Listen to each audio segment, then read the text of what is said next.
কেউ কেউ এই ঘটনার পেছনে আজকে বেশ কয়েকজনের প্রতিক্রিয়া দেখলাম, সাধারণ মানুষ সহ নানান মতের বা পক্ষের লোকজন, তারা দেখছেন এই গোপালগঞ্জের ঘটনার পেছনে নির্বাচন পেছানোর এক ধরনের ষড়যন্ত্র তারা দেখতে পান।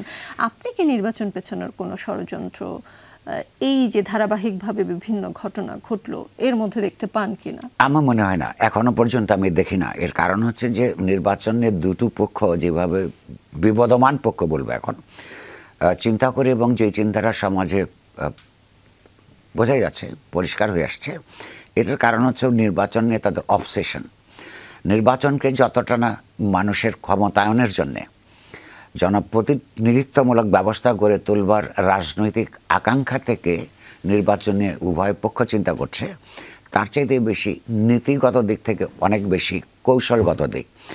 বিএনপি এবং তার পার্টনাররা দ্রুততর সময়ের মধ্যে রাজনৈতিক ক্ষমতা, রাষ্ট্র ক্ষমতা চান। ফলে সব কিছুর মধ্যেই তাদের, এমনকি রাজনৈতিক মতাদর্শিক কোনো বিষয়ে অন্যরা প্রতিবাদ করলেও তাদের মনে হয় এই বুঝে এটা নির্বাচন পেছানোর ষড়যন্ত্র।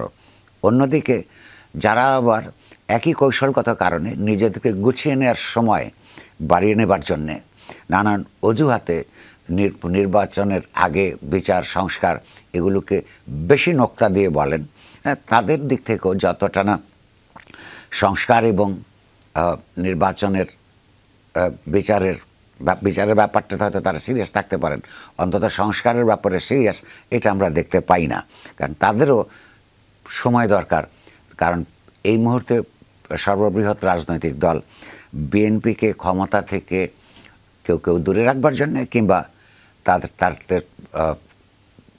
আপনার পার্লামেন্টারি সিটের সংখ্যা কমানোর জন্যে যারা মনে করেন সময় দরকার, তারাও যে কোনো ন্যায্য দাবিকেও কেবলমাত্র ক্ষমতা গ্রহণের ক্ষমতা পাওয়ার একটা অজুহাত হিসেবে দেখেন।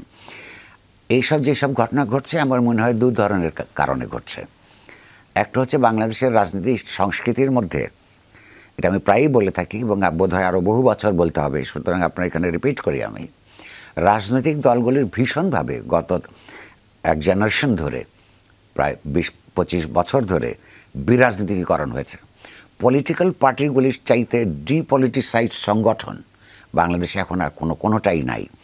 এর কারণ হচ্ছে যে যখন এই দল আর ওই দল কেবলমাত্র ক্ষমতার লড়াই করে, একটা রাজনৈতিক আদর্শের বিরুদ্ধে আরেকটা রাজনৈতিক আদর্শের সংগ্রাম থাকে না, কেন্দ্র থেকে পরিপর্দি পর্যন্ত নেতাকর্মীরা আপন আপন রাজনৈতিক দলের নীতি ঘোষণাপত্র সম্পর্কে সচেতন থাকে না, আবার যখন বিরোধী দলে থাকলে তাদের উপর নিপীড়ন হয়, তখন এরা রাজনৈতিক দল হওয়ার পরিবর্তে সংগঠিত পেশি শক্তিতে পরিণত হয়। এখানে তাই হয়েছে। ফলে আপনি লক্ষ্য করবেন যেই রাজনৈতিক সংস্কৃতির বিরুদ্ধে একসময় সংগ্রাম হয়, যারা আবার নতুন করে ডমিনেন্ট পলিটিক্যাল ফোর্স হিসেবে সামনে সমাজ আসে, পুরনোটার পরাজয়ের মধ্য দিয়ে তারা একই ধরনের আচরণ করতে শুরু করে। আমরা বিএনপিকে দেখছি যে নানান জায়গায় তার বিরুদ্ধে মেলা অভিযোগ, এই দঙ্গলবাজি, চাঁদাবাজি, অন্যায়ভাবে ইত্যাদি নানা ধরনের অপকর্মের মধ্যে দেখছি। বিএনপির নাম বড় বলে বেশি করে আসছে যে নতুন রাজনৈতিক দল যারা করেছেন, তরুণরা, যাদের উপর এদেশের মানুষ অনেক বড় ভরসা করে ছিল, কিংবা এখনও সেই ভরসা পরিপূর্ণভাবে ধ্বংস হয়নি, তাদের অনেক লোকেরাও নানা ধরনের এই রাজনৈতিক ক্ষমতাকে ব্যবহার করে নানা ধরনের আপনার লোভ লালসার মধ্যে এবং এই চাঁদাবাজির মধ্যে তাদের নামও উঠে আসছে কম। যেহেতু তারা সংগঠন ছোট, তো ফলে তাদের অপরাধ করবার এলাকা, বিস্তৃতি, ক্ষমতাও ছোট। এই যে বিরাজনীতিকরণ প্রক্রিয়ার এইটা একটা ফল, কুফল বলবো, যেখানে ক্ষমতাকে কেবলমাত্র নিজস্ব ব্যক্তিগত, গোষ্ঠীগত এবং দলগত স্বার্থে ব্যবহৃত হয়, সেইটা সরকার নিয়ন্ত্রণ করতে পারে নাই। ফলে আমরা অনেকগুলো হানাহানি দেখেছি, যেটাকে আপনি বললেন যে নানা ধরনের ঘটনা ঘটছে। ধরুন কেবলমাত্র বিএনপির মধ্যেই এই চাঁদাবাজি সংক্রান্ত ঘটনায় 70 থেকে 75 জন কর্মী নেতা নিজেদের মধ্যে গণ্ডগোল করে আপনার হত্যাকাণ্ডের শিকার হয়েছে।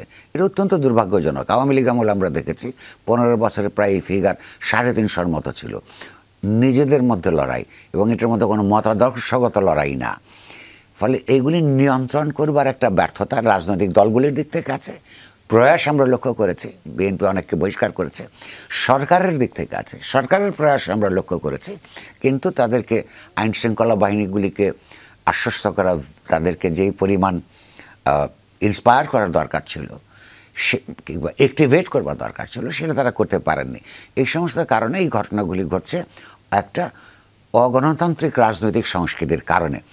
এর মধ্যে কেউ কেউ ষড়যন্ত্র করতে পারেন, কিন্তু ষড়যন্ত্রই এইটার একটা মূল উপাদান এটা আমার মনে হয় না। কারণ বৃহত্তর জনগোষ্ঠী কিংবা ধরুন যারা আদারওয়াইজ খুব পাওয়ারফুল, ধরুন ব্যবসায়ী সম্প্রদায়, একটা অর্থনীতির যারা নেতৃত্ব দেন কিংবা গুরুত্বপূর্ণ ভূমিকা রাখেন, তাদের জন্য দরকার কিন্তু একটা স্থিতিশীল রাজনৈতিক ব্যবস্থা, তাদের জন্য দরকার উন্নততর আইন শৃঙ্খলা পরিস্থিতি। এইটা যখন এক বছর ধরে একটা সরকার পারে না, তখন তাদের কিন্তু স্বাভাবিক আকাঙ্ক্ষা যে একটা নির্বাচিত সরকার প্রতিষ্ঠিত হোক, এখানে কতগুলি নিয়ম কানুন প্রতিষ্ঠিত হোক, ব্যবসায়িক পরিবেশ থাকুক, সাধারণ মানুষও যারা গণতন্ত্র পরায়ণ মানুষ, যারা বহু বছর ঠিকমতো ভোট দিতে পারে নাই, তারা কিন্তু হয়তো সংস্কারের জন্য আরও অপেক্ষা করত। কিন্তু এক বছরে সংস্কারের প্রক্রিয়ার কথা আমরা শুনছি, কিন্তু প্রশাসনিক সংস্কার যেগুলো কতগুলো ছিল, যেগুলো সব আইনগত সংবিধানগত ঐক্যমতের দরকার পড়ে না, এমন কোনো দৃষ্টিগ্রাহ্য কিছু হয় নাই। ফলে সংস্কারের জন্যে আপনার লোকেরা তাদের অপরাপর রাজনৈতিক অধিকার চর্চা নির্বিঘ্নে চর্চা করবার জন্য যে সাংবিধানিক আইনগত অধিকারগুলো দরকার, সেটাই বরং তারা প্রেফার করে বলে আমার এই মুহূর্তের ধারণা। অন্যদিকে আরেকটা যেটা আপনি প্রশ্ন উত্থাপন করেছেন, যে পাশাপাশি যে বিচারের প্রশ্নটা গুরুত্বপূর্ণ, কিন্তু শুধু ট্রায়াল কোর্টে বিচার হলেই শেষ হয়ে যায় না। একটা বিচার, বাংলাদেশের যে ঐতিহ্য এবং ইতিহাস আমরা দেখি, এই ধরনের মামলার, আপনি একজন ফর্মার প্রাইম মিনিস্টারের বিরুদ্ধে হত্যা মামলার অভিযোগ আছে, সেটা নিষ্পত্তি হতে হতে তো কোর্ট ব্যবস্থার সর্বোচ্চ জায়গায় যেতে হবে। তো সেই সমস্ত জায়গায় যেতে গেলে তো অনেক বছর লাগবে, অন্তত অতীতের ঘটনা আমরা দেখে যা পাই। তো অত বছর কি আমরা নির্বাচনের জন্য অপেক্ষা করব? ফলে যারা নির্বাচনকে এই নামে পিছিয়ে দিতে চান, তারাও কিন্তু যথেষ্ট শক্তিশালী আপনার যুক্তি সামনে উপস্থাপন করতে পারেন নাই। এরকম একটা অবস্থায় আমার ধারণা ষড়যন্ত্রকারীরাও হতাশ হবে, তারা মানুষের আকাঙ্ক্ষার কথা হয়তো বুঝতে পারবে।